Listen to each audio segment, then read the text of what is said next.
This is like one of those list videos, isn't it?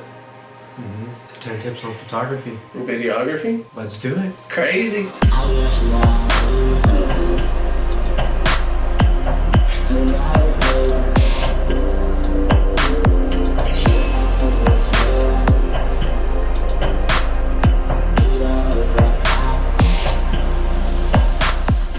So welcome back to the channel. If not, thanks for checking it out. Just to let you guys know, this is episode 2 of Plugged In, and the first episode was a behind the scenes shoot, and the Plugged In series as a whole is behind the scenes or more in-depth to camera work, as well as the chill out series is more of the vlog stuff, and then obviously the Dead.On stuff is the actual automotive filmmaking. So today I'm joined by my good friend Kevin, aka TFTI Kev. What's up, guys? How's it going? He's all that's why we can cut around this. He's an automotive photographer. You've been doing it for how many years? 4 years. 4 years. Lifestyle photographer as well. And here's some of the examples.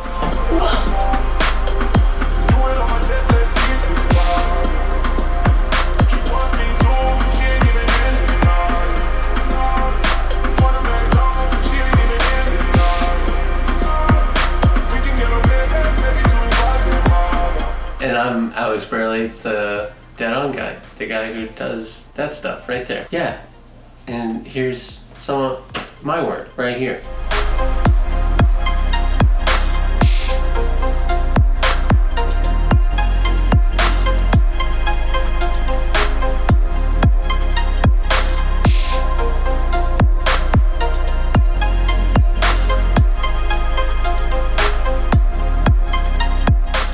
Before this goes any further, a quick disclaimer.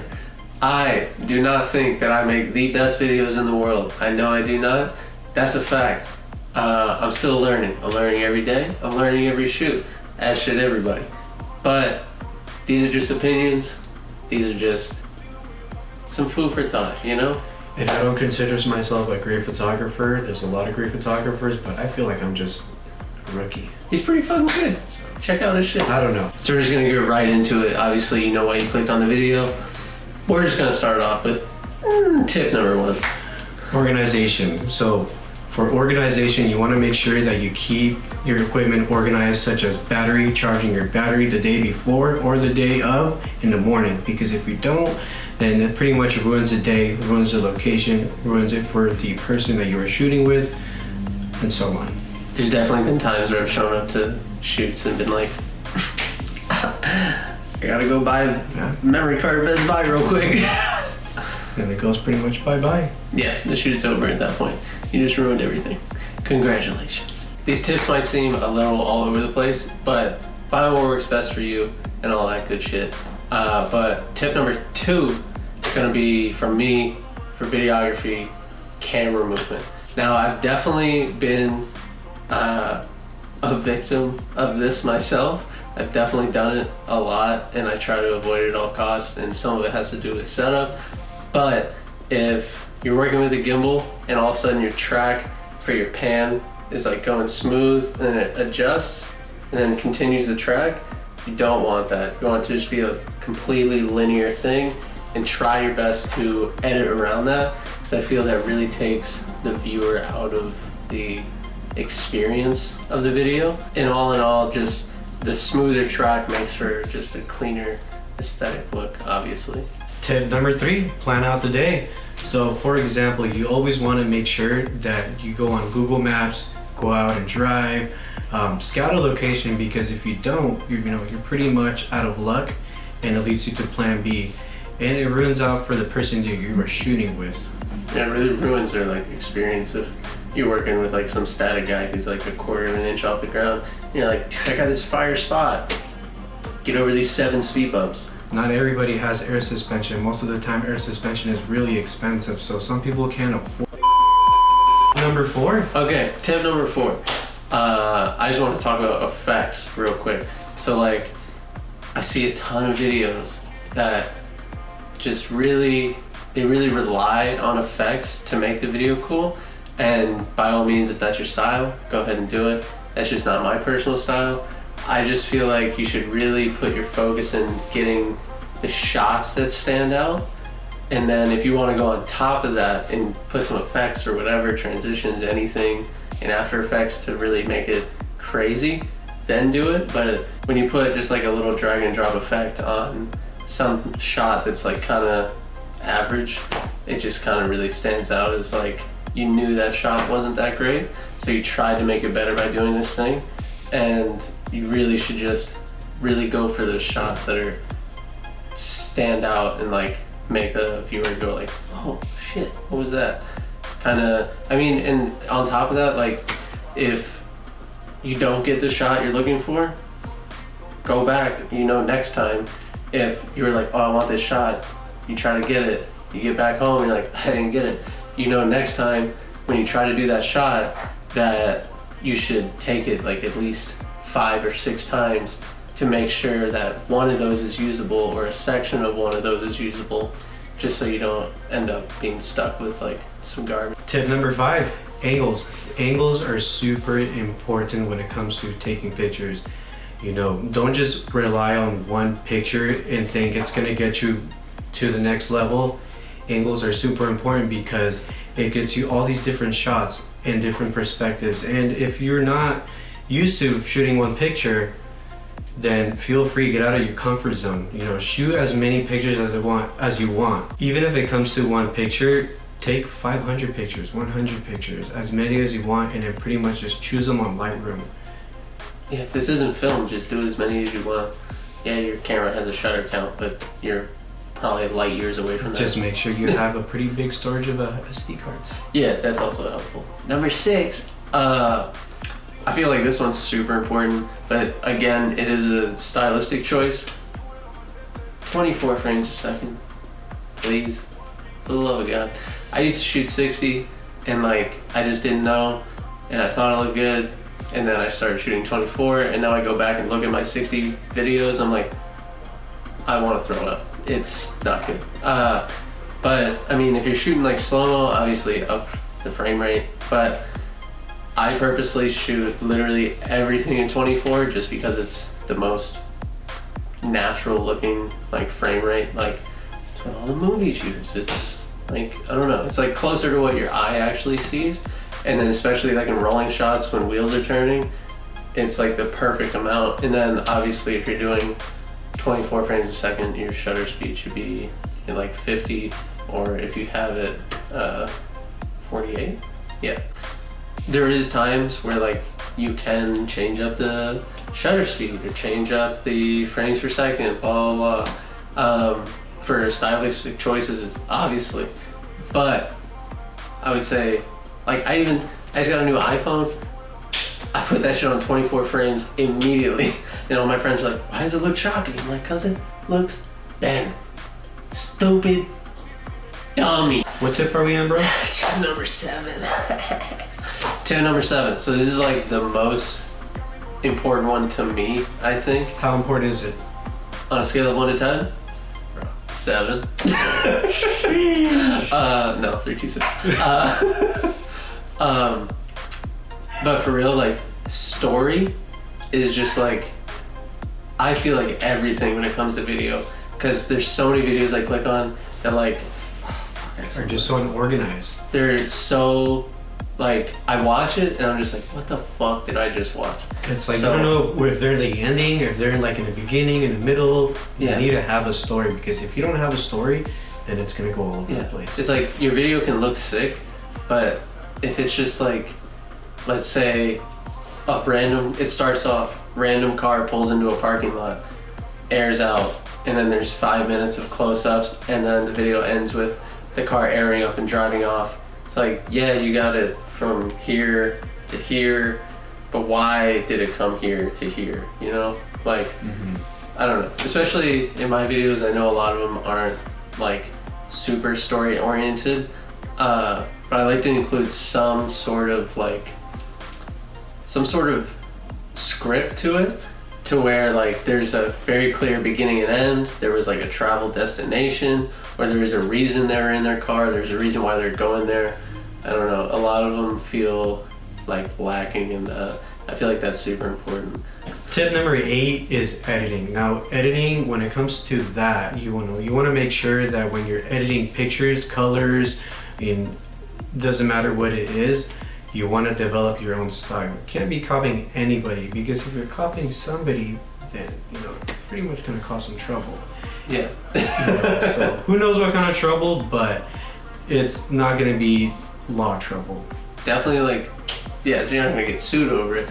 You know what I mean? Unless you're doing like some commercial shit, you blatantly copy somebody. But definitely like find your own voice when it comes to that stuff. Pick out your colors. You can pretty much create your own presets, and that's what it's gonna give you the route to creating your own style.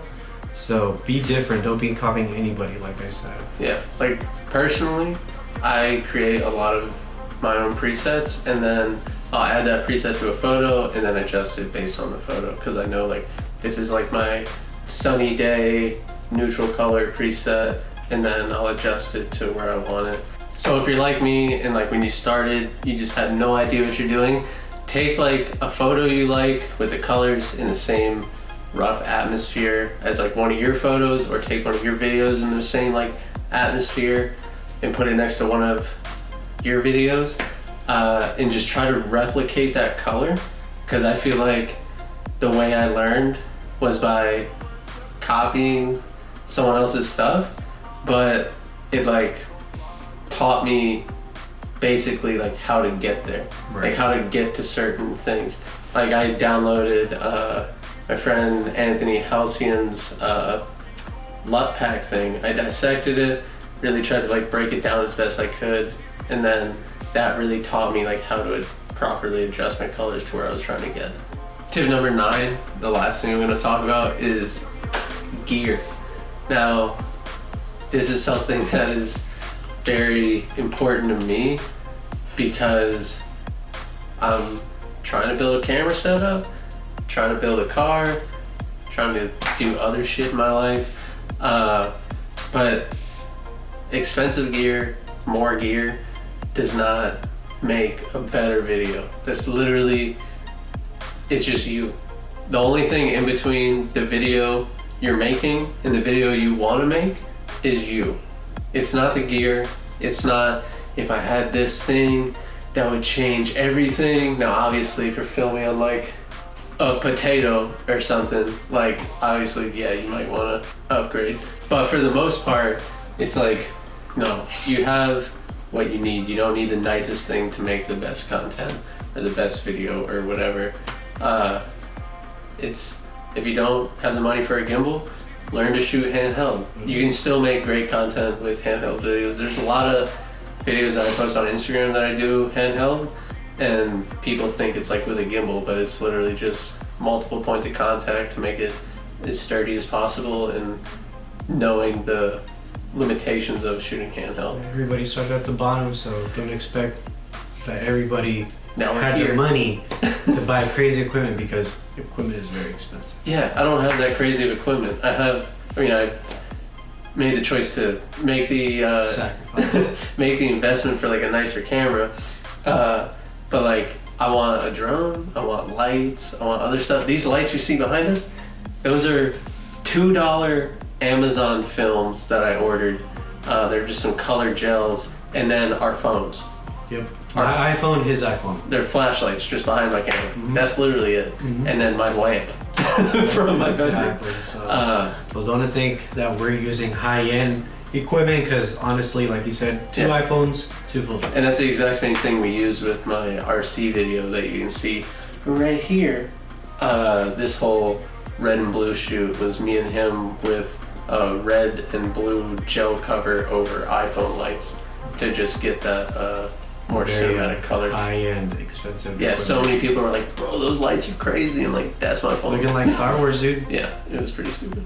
But but yeah, it's gear won't make you a better video. You are gonna make a better video. Just take the time, practice, get to know your shit. Tip number 10. Burger King foot lettuce. Alright. No, but in all reality though, tip number 10, budget. So, Alex, everybody thinks that me and you started with expensive equipments, but really we didn't really start with expensive equipments. I started with a Nikon D3200 with a 50mm kit lens, and I pretty much worked myself up there. Same. But yeah, I started with a Canon T2i that was a hand-me-down for my brother, and I shot on that for 7 years. yeah. I shot on it for 4 years, and eventually I ended up working my way up to a 5200, I believe. But anyways, you know, money can only go so far. It can only take you so little. If that makes sense. But anyway, screw it. But you know, it doesn't matter about the equipment. It's, you know, the person who shoots. You can pretty much, you know, shoot with one of those plastic little cameras, and it can get you some places. But just remember, you know. Even if you're shooting with like a camcorder that your grandparents gave you, shoot a video in mind of those parameters and make it look sick with what you have, and just stick with that style. Obviously, you're not going to get some crazy 4K, pitch black, perfectly exposed videos out of a camcorder, but if you know your limitations, you can set up the shoots around that. Exactly. I mean, utilize what you have. If you can't afford something, save up for it. You know, for example. Be patient. Oh man. I love this camera, and I worked very hard for it. This lens is a 35mm art lens with a aperture of 1.4, and it runs for I think about $1,000 almost, I guess, or 900. It's nicer than what I use. Yeah, so everybody wants this lens, and I had to work for it. Before this, I had a 5200, like I said. So, you know, work for it, work hard for it, save up with all the photo shoots that you've worked with, and you will eventually be in the shoes that I'm at right now, I guess. It's literally the exact same thing as like building a car. It's like, oh, I want these wheels, I can't afford it. Don't get the reps, get patience, and just wait until you can afford the real thing. Just save your money, because it'll be worth it in the long run. Don't buy fake parts. Don't buy fake equipment. I don't know about fake lenses, but I'm sure they're out there. They're somewhere. But anyways, you can rent lenses as well. I haven't rented a lens, but there's a website that... There's a ton of websites. Yeah, there's actually a ton of websites, absolutely. There's a ton of websites that you can rent lenses from. And some of them vary depending on the equipment. But like I said, utilize what you have, and eventually you'll be where you want to be. And just to avoid comments of like, what do you guys shoot on and all that stuff, because those questions pop up. Real quick, we're going to tell you what we shoot on and the gear we use. Go. So I shoot with a Sony a7 II with a 35mm art lens from Sigma. Okay. And I shoot on a Sony a7R II, which I'm recording with right now. I would have gotten the S, but like, I like to take pictures too, so I feel that this was the best for me. Because I feel like a lot of people are like, why didn't you get the S? Why would you get the R if you make videos? I'm like, videos aren't the only thing I do. You don't know me. And then for lenses, I shoot on a 28mm prime 2.0, and then 50mm prime 1.8. Pretty basic. Do I need a variable lens? No. Do I want one? Yes. Is it expensive? Please. Yes. Very expensive. And then gimbal wise, I use a Ronin M. Yeah, I think it's a Ronin M. Yes, it is a Ronin M. Yeah, it's not the big Ronin, it's the little, M for mini. And then monitor, I have a Aperture Fine HD. No, I do not have an Assassin yet. Trust me, I'm also sad about it. And then real quick before this video ends, I do want to hopefully help you guys out. And if you are interested in this subject, some people to check out for videography, definitely a couple of my buddies, Halcyon, Krispy, Hartnett Media, Skuraweekly, and last but not least, Mike Koziel. He's fire. That guy is a legend. Yeah, insane. He's a god. Anyways, and some photographers to check out.